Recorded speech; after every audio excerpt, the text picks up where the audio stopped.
the WNBA, and it's not a transparent organization. The way it's structured is unbelievably one-sided. Okay? The NBA owns the WNBA. The commissioner of the WNBA, who was appointed by the NBA commissioner, they don't even publicize what her salary is. I couldn't find it anywhere. So if you know what it is, please leave it in the comments. I'd like to know what that lady makes. She didn't want the job originally, from what I read. She turned him down 2, 3, 4, 5 times, whatever. She didn't want the damn job. So she went from not wanting the job and turning it down over and over to taking the job. So what does that tell you? That tells you he made her an offer that she couldn't refuse, right? So I want to know what it was. I want to know what that lady makes.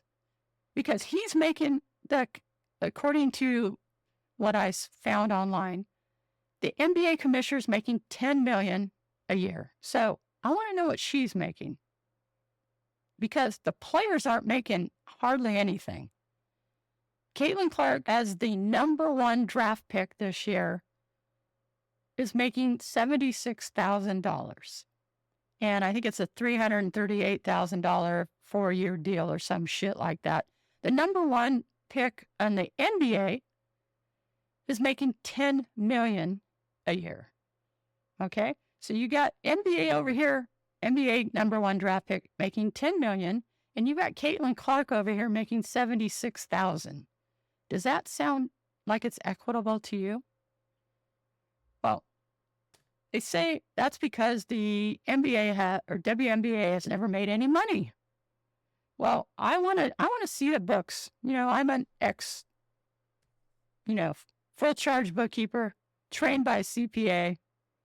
I want to see why they're not making any money for 28 years and they're still keeping them in business. Nobody does that.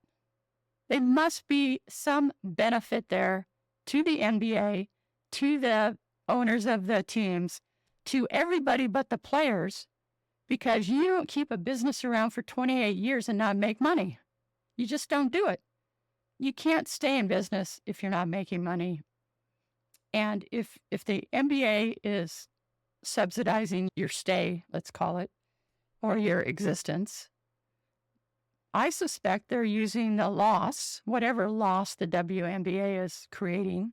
I suspect they're using that loss to offset their earnings in some fashion on their taxes, I'm guessing. There's got to be a plus for them somewhere. So that's the only thing I can come up with. Supposedly they're making billions of dollars in the NBA. So if they're making billions, they need a tax write-off. So bumping up the player's base salary to $1 million shouldn't be a problem, right?